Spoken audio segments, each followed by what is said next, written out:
Un cordial saludo a todos los participantes en el quinto congreso de la Asociación Venezolana de Arbitraje. Aprecio la invitación de los organizadores y la oportunidad que me han dado para participar en esta conferencia, a la vez que lamento no poder acompañarlos en persona. Para esta breve presentación he decidido enfocarme en el artículo 29 de la Ley Modelo de la CENUDMI sobre arbitraje comercial internacional.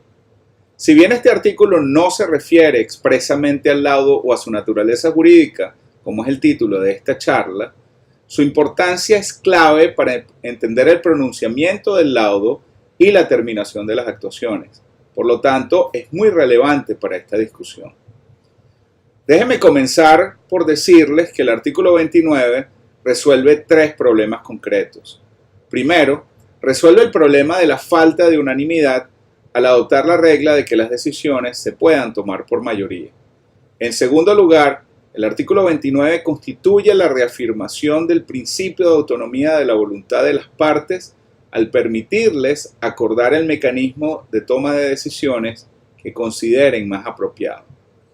Finalmente, el artículo 29 también contribuye a promover la eficiencia en el procedimiento arbitral al consagrar la posibilidad de que se le otorguen al presidente del tribunal arbitral poderes para decidir sobre cuestiones de procedimiento.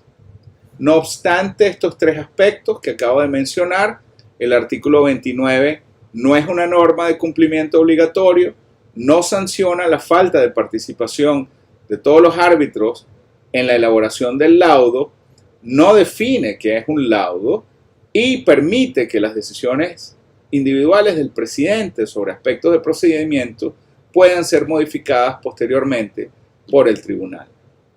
A continuación, quisiera examinar con ustedes el texto del artículo 29 parte por parte. Actuaciones arbitrales en que haya más de un árbitro. La oración más de un árbitro obviamente significa que hay un tribunal. En algunos países como Alemania y Austria, la ley establece que a falta de acuerdo entre las partes, el tribunal estará formado por 3 árbitros. En otros países, la ley simplemente indica que el tribunal deberá estar constituido por un número impar de árbitros. Este aspecto también suele ser determinado por los reglamentos de los distintos centros de arbitraje, como vemos en esta lámina, que contiene ejemplos de leyes y reglamentos de arbitraje que existen 3 árbitros, ejemplos de leyes y reglamentos de arbitraje que exigen un número impar de árbitros, y ejemplos de leyes y reglamentos que permiten la constitución de un tribunal con un número par de árbitros, pero exigen o permiten la designación de un tercero que actúe para resolver cualquier posible empate.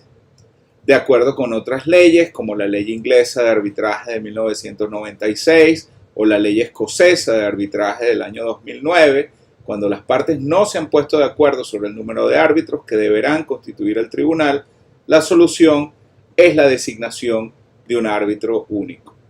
El segundo elemento del artículo 29 se refiere a la decisión por mayoría.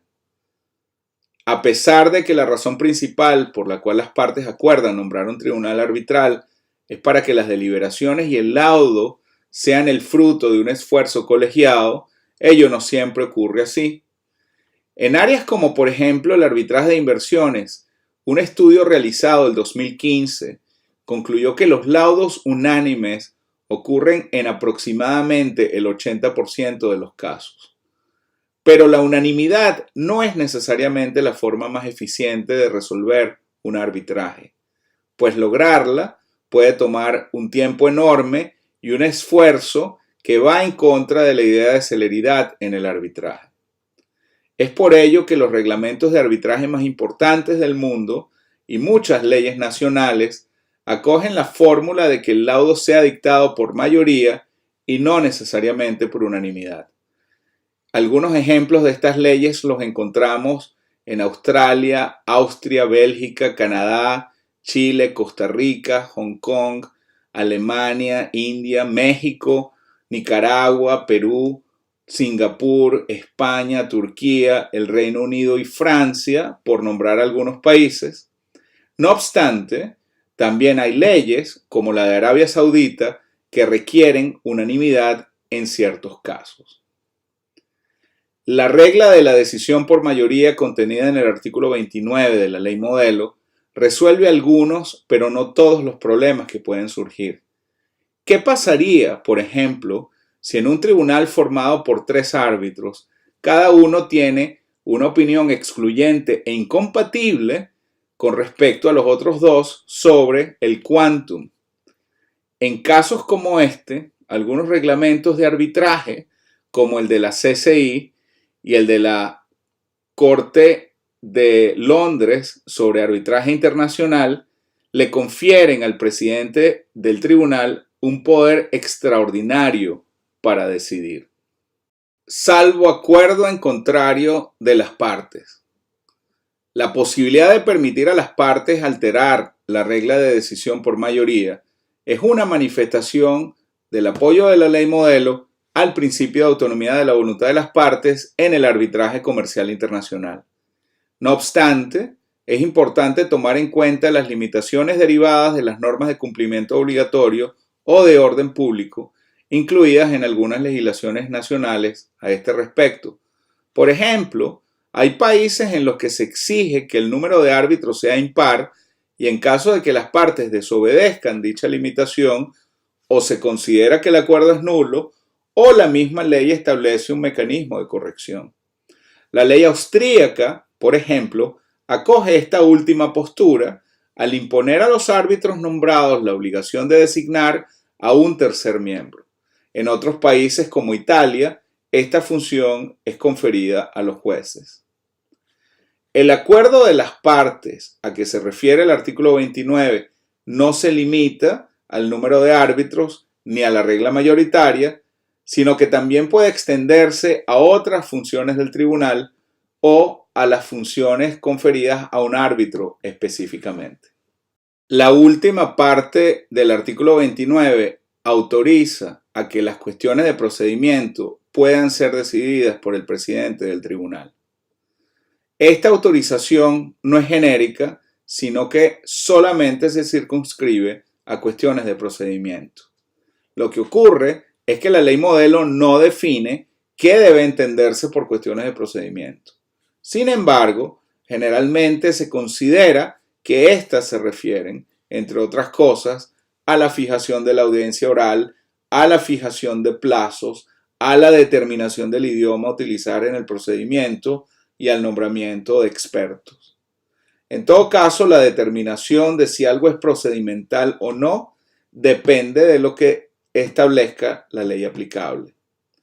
La distinción entre cuestiones de procedimiento y cuestiones de fondo o sustantivas no siempre es clara, y esto es un obstáculo que deriva frecuentemente de los países del derecho anglosajón. El artículo 29 no especifica qué formalidad deberán adoptar las decisiones sobre cuestiones de procedimiento conferidas al presidente del tribunal, pero lo usual es que se emitan como órdenes procesales y no como laudos. El artículo 29 tampoco define quién es el presidente del tribunal o cómo se le nombra. Sin embargo, la forma más común es que el tercer árbitro, es decir, quien resulte nombrado por los 2 árbitros de parte o por la institución arbitral, sea quien tome el cargo de presidente.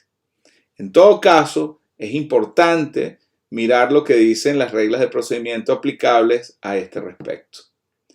Finalmente, la autorización dada al presidente para decidir cuestiones de procedimiento debe emanar de las partes o de todos los miembros del tribunal, lo cual implica que todos y cada uno de los árbitros, y no solo aquellos que formen mayoría, deben ser quienes participen de esa decisión.